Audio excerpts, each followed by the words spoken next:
வணக்கம். ஸ்ரீ காளியம்மன் சரணம். ஸ்ரீ காளியம்மனை போட்டு நான் உங்களை அன்பு ஜோதிட காட்டியிருக்கிறோம். நீங்க நம்மளுடைய எஸ்கே அஸ்ட்ராலஜி அன்பு நம்ம பார்க்க போறது பாத்தீங்கன்னா, ஆவணி மாதம் வரக்கூடிய இந்த அவிட்ட நட்சத்திர நன்னாள்ல நம்ம என்ன பண்ணணும்னு நம்ம பார்ப்போங்க.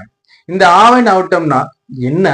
இது ஏன் நம்ம செலிப்ரேட் பண்றோம்? இது நம்ம நம்ம வழிபாடு பண்றது, எந்த தெய்வத்தை வழிபாடு பண்றது, நம்ம வாழ்க்கைக்கு தேவையான அந்த ஒரு பலனை நம்ம இறைவன்கிட்ட கேட்கறதுங்க நம்ம இந்த வீடியோ முழுசா பார்ப்போங்க. அதை நீங்க பண்ண வேண்டியது ஒண்ணுதான். நம்ம சேனல் சப்ஸ்கிரைப் பண்ணாம இருக்கீங்க, நம்ம சேனல் சப்ஸ்கிரைப் பண்ணி வச்சுக்கோங்க. கூடவே பெல் ஐக்கன் கிளிக் பண்ணி அந்த வீடியோஸ் உடனடியா வந்துகிட்டே இருக்கும். இந்த வீடியோ ஃப்ரெண்ட்ஸ் எல்லாருக்குமே ஷேர் பண்ணு, நம்ம வீடியோ ஒரு லைக் பண்ணுங்க. இப்ப வாங்க நம்ம ஆவணி மாசம் வரக்கூடிய இந்த ஆவணி அவிட்ட திருநாள் எப்படின்னு பார்த்துட்டு இந்த அவிட்டம்னாவே ஃபர்ஸ்ட் செவ்வாய். இந்த அவிட்டம்னாவே பாத்தீங்கன்னா அந்த வேதங்கள்ல ரொம்ப ரொம்ப உயர்வான அதர்வன வேதம். அந்த அதிர்வன வேதத்தை சொல்லக்கூடியது இந்த ஆவணி அவிட்டங்க. இந்த ஆவணி அவிட்ட திருநாள் யார சார வழிபாடு பண்ணணும்னா, இந்த ஆவணி அவிட்ட திருநாள் பாத்தீங்கன்னா நம்ம இந்த பிரம்மதேவனுக்கு உரித்தானதுங்க. பிரம்மதேவன் உருவாக்கியதான் இந்த உலகம், இந்த பிரபஞ்சம் சொல்லும் போது இந்த பிரம்மனை வழிபாடு பண்றதுக்கு உகர்ந்த நாள் எதுனா இந்த ஆவணி மாதம் வரக்கூடிய இந்த ஆவணி அவிட்டத்துல வரக்கூடிய இந்த பௌர்ணமி திருநாளுங்க. அதிகபட்சமான இல்ல, எப்போதும் பாத்தீங்கன்னா இந்த பௌர்ணமியானது பாத்தீங்கன்னா ஆவணி மாசம் இந்த அவிட்ட திருநாள் தாங்க அமையும். அப்படி மிக மிக சக்தி வாய்ந்த இந்த நாள்ல நம்ம என்ன சார் பண்ணணும்னா, பலர் பாத்தீங்கன்னா என்ன பண்ணுவாங்கன்னா, அந்த முப்புரி நூல் சொல்லக்கூடிய அந்த பூணூல் மாத்துவாங்க. இந்த பூணூல் மாத்துறது, இந்த பூணூல் கல்யாணம் பண்றது இந்த காலகட்டத்துல பலர் பண்ணுவாங்க. அது ஒரு சில பிரிவினரை பொறுத்ததுங்க. ஏனைய மக்கள் என்ன சார் பண்ணணும், நான் என்ன சார் பண்ணலாங்க? இப்போ கணவன் மனைவி இருக்கீங்க, கணவன் மனைவிக்குள்ள ஒற்றுமை நல்லா இருக்கணும். இல்ல கணவன் மனைவி பாத்தீங்கன்னா பிரிஞ்சு இருக்கீங்க, கணவனுக்கு அதாவது விவாகத்துல பாத்தீங்கன்னா ஒரு முழு மனது இருக்காது. கணவர் மனைவியை வேண்டும்னு நினைப்பாரு, ஆனா அந்த மனைவி கணவனை வேணான்னு சொல்லிட்டு விவாகரத்து பண்ணுவாங்க. சிலர் பாத்தீங்கன்னா மனைவி வேண்டான்னு சொல்லிட்டு விவாகரத்து போனா இதுல மனைவிக்கு உடன்பாடு இருக்காது. சிலர் பாத்தீங்கன்னா பிரிஞ்சு இருப்பாங்க. பலர் பாத்தீங்கன்னா தாயாரோட துர்போதனாலேயோ இல்ல ஒரு சில அந்த தவறான துர்போதனைகளால கணவன் மனைவி பிரிஞ்சு இருக்காங்கன்னா, அப்போ அங்க பாத்தீங்கன்னா அவங்க ஒற்றுமை வேணும்னு நினைக்கிறவங்க, இப்ப மனைவியை பிரிஞ்சு கணவன் மனைவி நினைக்கிறவங்களும் சரி, இல்ல கணவன் வேணும்னு நினைக்கிற மனைவிகளும் சரி, நாங்க எப்படியாவது சேர்ந்தா போதுன்னு நினைக்கிறவங்களும் சரி, இந்த ஆவணி அவிட்ட திருநாள்ல நம்ம வழிபாடு பண்ணும்போது நமக்கு அந்த பிரிவினை நீங்க அங்க ஒற்றுமை வருங்க. பொதுவா பாத்தீங்கன்னா இந்த திருநாள்ல அம்மையப்பனை வழிபாடு பண்ணணுங்க.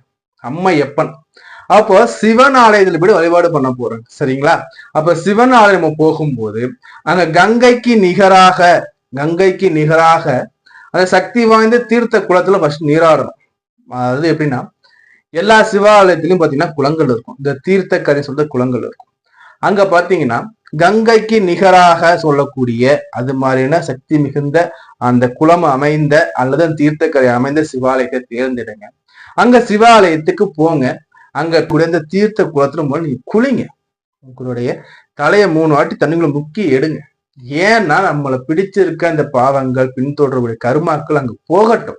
இது மாதிரி அந்த தீர்த்த நதியில நம்ம நீராடி சிவனை வழிபாடு பண்ணும்போது நமக்கு பாத்தீங்கன்னா இந்த பிரிவினை நீங்குங்க. இதுல பாத்தீங்கன்னா பொதுவா இந்த ஆவணி அவிட்டத்துல அனைத்து வித கலைஞர்களும் நன்றி தெரிவிக்கக்கூடிய நாள் இந்த ஆவணி. அப்ப அனைத்து விதமான கலைஞர்களும் அங்க அந்த வேதங்களை பாராயணம் பண்ணி அங்க சிவனை வழிபாடு பண்றாங்க. அப்போ பொதுவா பாத்தீங்கன்னா இந்த நீர் ரகப்பட்டது நம்ம சொல்லக்கூடிய மந்திரத்தை உள்வாங்கி ரிஃப்ளெக்ட் பண்ணும்பாங்க.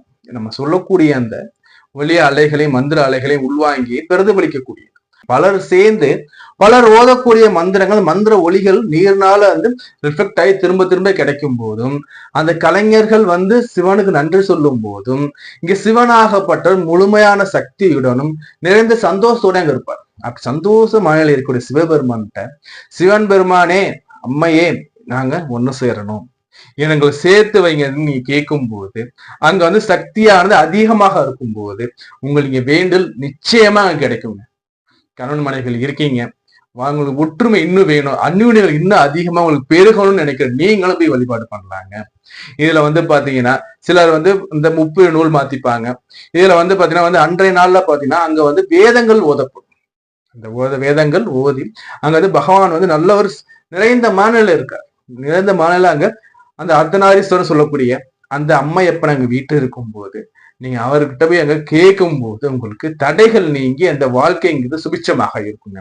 இதுல பாத்தீங்கன்னா முப்பிறைய நம்ம செஞ்ச கர்ம வினை சொல்லுவோம் இல்லையா, அந்த கர்ம நம்ம பின்தொடருது, அந்த கர்ம வினையோட தாக்கங்கள் நமக்கு இருக்கு. இன்னும் எனக்கு திருமணமே ஆகல சார், எனக்கு ஜாதகட்ட போனா எல்லா கட்டமும் நல்லாதான் சார் இருக்குன்னு சொல்றாங்க, தசா புத்தி அமைப்பு எல்லாமே நல்லா சார், திருமணம் அமையவே இல்லை சார் நினைக்கிறேன். நீங்களும் பாத்தீங்கன்னா உங்களுக்கு கர்ம வினைகள் இருக்குன்னா நீங்க அந்த புண்ணிய நதியில போய் நீராடி இந்த அவிட்ட திருநாள்ல நிறைஞ்ச பௌர்ணமி திருநாள்ல அந்த அம்மை அப்பனை வழிபாடு பண்ணும் போது உங்களுக்கு திருமண தடைகள் நீங்கி உங்களுக்கு இருந்த அந்த கஷ்டங்கள் துன்பங்கள் துயரங்கள் எல்லாமே விலகி திருமண வாழ்க்கை கைக்கூடும். அதே மாதிரி விவாகரத்துல இன்ட்ரெஸ்ட் இல்ல, எனக்கு விவாகரத்து வேண்டாம்னு நினைக்கிற நீங்களும் கணவன் மனைவி இணையணும் சேர்ந்து நினைக்கிற உங்களுக்கும் அந்த ஒரு இறைவன் அருளால உங்களுக்கு அங்க அந்த பிரிவினை நீங்கி நீங்க வாழ்க்கையில புத்து உணர்ச்சி மலருங்க நிதர்சனமான உண்மைங்க. நம்ம இது வரைக்கும் பார்த்து பாத்தீங்கன்னா இந்த ஆவின் அவிட்ட திருநாள்ல நம்ம சிவபெருமானை எப்படி வழிபாடு பண்ணணும்னு பார்த்தோம் இல்லையா. வரக்கூடிய காலகட்டத்துல இது மாதிரி நிறைந்த வழிபாடு முறைகளும் ஜோதிட தகவல்களும் கொடுக்க நாங்க ரெடியா இருக்கோங்க. அதை நீங்க பண்ண வேண்டியது ஒன்னே ஒன்று, உங்களுடைய விலை மதிப்புல தான் போனா சரி பண்ண கிளிக் பண்ணுங்க. கூட பிள்ளைங்க கொஞ்சம் அந்த வந்துகிட்டே இருக்கும். நம்ம வீட்டு ஃப்ரெண்ட்ஸ் எல்லாருக்குமே ஷேர் பண்ணுங்க. நான் சொன்னது மிக மிக பயனுள்ள தகவலுங்க. ஏன்னா இன்றைய காலகட்டத்துல பிரிந்திருக்கிறோட எண்ணிக்கைகள் அதிகமா இருக்கு. ஏதோ ஒரு சூழ்நிலை, யாரோ ஒருத்தவனோட பேச்சு கேட்டுக்கிட்டோம், இல்ல சரியான புரிதல் இல்ல, அதனால பிரிஞ்சிருக்கோங்கிற சூழ்நிலையோ அப்படி இருக்க உங்களுக்கு இது ஒரு மிகப்பெரிய வரப்பிரசாதமான நாளா நான் பார்க்க போறேன். இந்த நாளை தவற விடாம நீங்க போய் வழிபாடு பண்ணுங்க. இதுலயும் பாத்தீங்கன்னா இந்த நாள்ல பாத்தீங்கன்னா சிவபெருமான் பாத்தீங்கன்னா பள்ளி அறை பூஜை ஒன்று செய்வாங்க. இந்த பள்ளி அறை பூஜை நம்ம கலந்துகிட்டோம், இந்த பள்ளி அறை பூஜை நம்ம வழிபாடு பண்றோம், அங்க அந்த பள்ளியறை நடக்கும்போது சிவனை தரிசிக்கிறவங்கன்னா நமக்கு மிக மிக உன்னதமான பாக்கியதை அவர் கொடுப்பார். கணவன் மனைவி வந்தாவே இங்க பள்ளி அறை பூஜை நம்ம பார்ட்டிசிபேட் பண்ணணும். இந்த பள்ளி அறை பூஜை நீங்க கலந்துக்கிறீங்கன்னாவே பிரிந்து இருந்து எந்த பெரிய சூழ்நிலையால பிரிந்து இருந்தாலும் சரி, மிகப்பெரிய காரணங்கள் மிகப்பெரிய காரணிகள் இருந்தாலும் சேரணும்னு நீங்க நிக்கிறீங்கன்னா கண்டிப்பா அங்க கணவன் மனைவி ஒற்றுமையாக அங்க சேருவீங்க. கண்டிப்பா அந்நுண்ணியம் இல்லைங்க.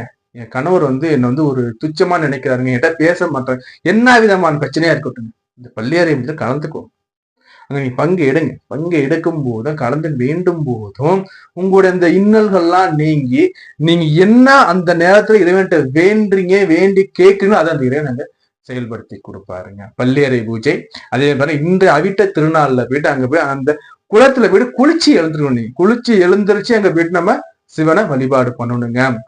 அங்க நீர் ஆடணும். அதுதான் மிகப்பெரிய விஷயம் இந்த இடத்துல. நானும் 10 ரூபாய் கோயிலுக்கு போயிட்டு வந்துட்டேன், எனக்கு நீங்க சொன்னீங்க நடக்கலன்னா அது ஆகாது. இறைவன்கிட்ட போய் நம்ம நிற்கும் போது உள்ளன்போடும் பயபக்தியோடு நம்ம நிக்கணும். நம்ம எல்லா ஆலயத்திலும் எதுக்கு குளங்கள் வச்சிருக்காங்கன்னா நம்ம அங்க குளத்தை நீராடி பிறகு இறைவனை வழிபாடு பண்ணணும். நம்ம வரும்போது நம்ம மேல எவ்வளவு தூசுக்கள் பட்டுச்சு, நம்ம மேல எவ்வளவு அழுக்குகள் இருக்கு, எவ்வளவு தீவிரம் வந்தோம் நமக்கு தெரியாது இல்லையா. அப்போ அந்த தீட்டுக்கள் நம்ம எல்லாம் சுத்தம் பண்ணி நம்ம தூய்மையாக போய் நிக்கணும் தான் அங்க நதி. அங்க போய் அங்க ஸ்நானம் பண்ணிட்டு இறைவனை வழிபாடு பண்ணுங்க. பள்ளி அறை பூஜையில கலந்துக்கோங்க. நான் உங்களை வேறொரு காலையில சந்திக்க நான் ஒரு கார்த்திகேயன். நன்றி, வணக்கம்.